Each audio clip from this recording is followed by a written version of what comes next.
Hi lovelies, this is the part 4 of me telling you guys how my K1 visa interview went. In my last video, I told you guys that I was not approved on my interview day. I was given a form 221G. That is to tell you that my case was under administrative processing.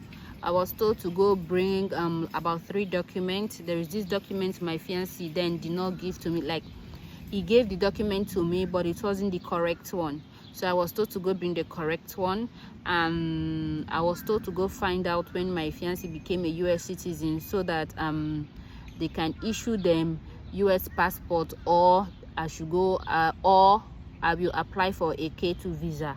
And also I was told that my medicals and my kids' medicals were not available for the interview. So when I got home, I told you guys that I was sad. When I got home the next day, it was on a weekday, like my interview was on a weekday. I guess it was on Monday or something. So when I got home, the next day I went to the medical center. I did my medicals, which was Q Life Family Medical Center at Lagos VI. I told them, when I got there, I told them everything. They were like, we told you to come back and get your medical for your interview. I said, nobody told me that. So it was an argument stuff. We started arguing because I was angry. We started arguing, and the lady that was on seat that they went to the drawer, brought the medicals and my kids' medicals and said, this is it, we told you to come get it.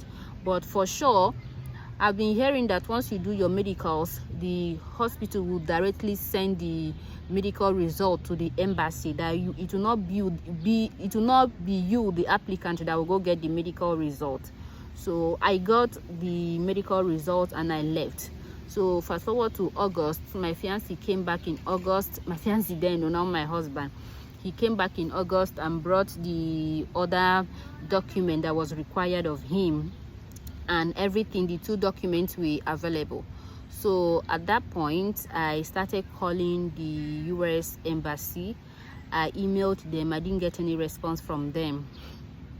I called the person. The representative said, since my fiancé became a US citizen after my kids were born, that my fiancé should go apply for a K2 visa for my kids. So we kept on calling, because if you want to go apply for a K2 visa at that time, it will take a lot of time. Visa application takes like a year or a year plus. So we kept on calling to get the right information, but it was so frustrating. Nobody picked. At some point they stopped picking our calls. So one day I was going through the site and I saw a number. When I saw a number, I decided to call the number. When I called the number, like through US embassy site, when I saw the number, the person picked up, and I explained myself to the person, told him everything that happened. The person said, madam, are you sure that when you went for your interview, they did not tell you where to go submit your forms once they are available? I told the person no. The man asked again, the 221G form your consular officer gave to you, did your consular officer indicate where you are supposed to go submit your form once the forms are available? I said no. He said, madam, it is not US, so it is not US embassy. Maybe the fault is from me. Like, he was telling me that the fault is from you, that is not from US. That they told me what to do. That is why they are not picking up my calls. That is why they are not responding to my mails. So they told me what to do. I should go check properly that they did it, but that I should go check properly that they gave the location or the office where I can go submit my forms. If at all I go check the 221G form, I don't see it, that means I should go to DHL office or go to OIS office. I will and go find out from there. So when I ended the call, at least this particular person told me something positive. When I ended the call, I called my fiancé. I told my fiancé then, now a husband. Why I'm using fiancé is for the purpose of this video. So I called my fiancé and he was like, girl, can you go bring out that form? I brought out the form. He said, girl, open your camera. I did.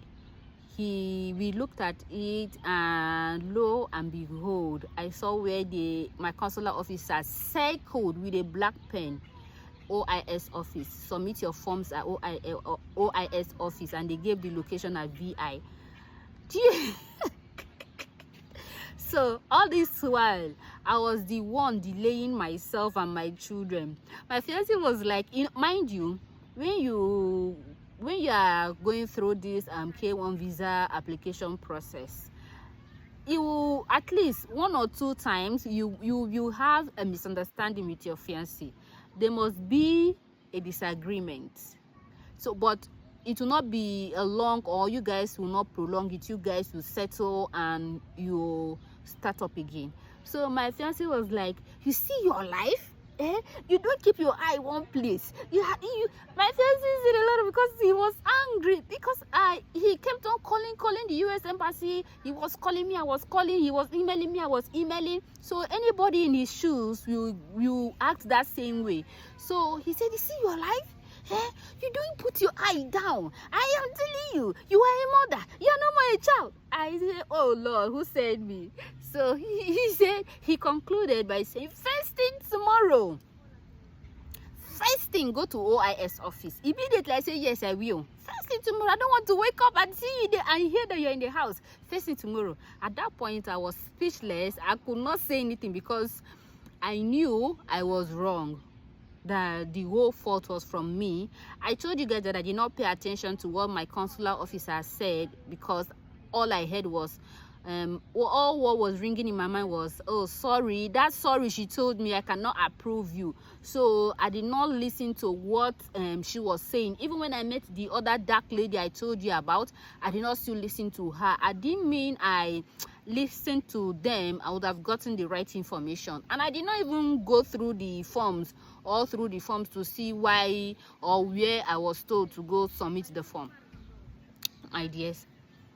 So my dear, the next day I went to OIS office.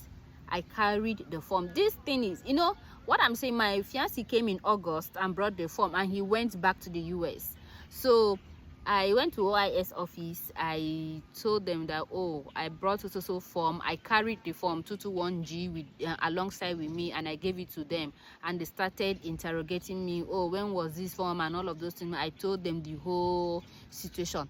Those people were like, you would have been in the US by now. You have delayed. The other person that brought the form, she traveled a few days ago. The other person that brought the form, she traveled 2 days ago. Oh Jesus, I almost like, God, why me? So when I met the lady, I met a lady there that they directed me to go submit the whole document. I told the lady everything. And the lady was like, have you been tracking your status? I said, no, I didn't even know how to track my status, where to track my status, and all of those things. The lady said, with your case number, you can track your status to know if your status is being approved or not. I said, madam, I don't know. She said, oh yeah, give me your case number. I gave her my case number, and she went to the website. When she went to the US website and tracked my status, lo and behold, do you know, while waiting since June, July, August, September, this was in September, September, October, this whole thing, this whole submission of forms at OIS office started in October, early October. She opened the website, she tracked my status. My kids' visa was approved. My kids' visa, the both visas were approved. It was remaining my own space as the major applicant that was still pending. Mine was pending. My kids' own were approved. The lady said, you see, your kids' visa they are all approved. It is because of you that your kids are in Nigeria till now. Nigerians now, they can catch phone, they can say anything. It is because of you your kids are in Nigeria till now. So now that you've submitted your form, I will take the form to the US embassy. Like, the OIS takes the form to the US embassy, then the US embassy will start their investigation. So anyone, please take. So when I gave her the form and I left, I got her number and I left. When I left, I started tracking my status on that website. When I started tracking, my status changed from pending to received. I was saying, oh God, this receiving process, God. I was still praying. At the point I checked, my status changed from received to is it processing? Yeah. As my status changed from received to processing, I was still praying, God, let it be this document my fiancé gave to me, let it be the real correct, like the original document. So and I wasn't bothered about the medicals because I knew everything was gonna be okay. So my major concern was my fiance's document he brought for me, though my fiancé told me that that was the correct document he brought back. So I was like, God, let it be the real document too. Then the one day, while waiting,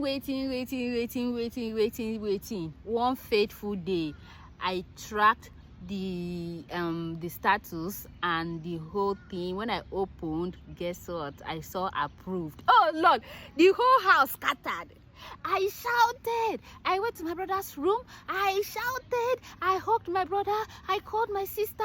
I called the other of my sister that is living in Port Harcourt. I called my husband, then fiancé. I called my brother in California. Oh God, we were all happy. My entire family were happy. My siblings were happy. Oh, that day was a blessed day for us. My visa was approved. My kids' visa approved. The visas were approved since. My visa was approved. I said, God, you are so wonderful. You are faithful. So my fiancé was happy. He was like, oh, so finally I am bringing my family to the US. No more long distance relationship. I have been in a long distance relationship with my fiancé since 2021. Okay, let me not say 2021. Since 2020 I have been in a long distance relationship with my fiancé. You know, long distance relationship is not easy, but we had to cope and manage.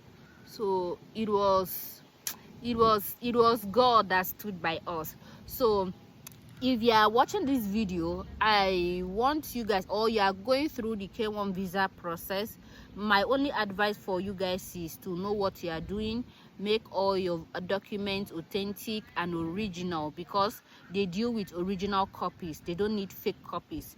They deal with original copies, and anything that is going to cause a delay, anything that's going to make your visa be delayed or your case be delayed, please try to avoid it. Make all your documents available.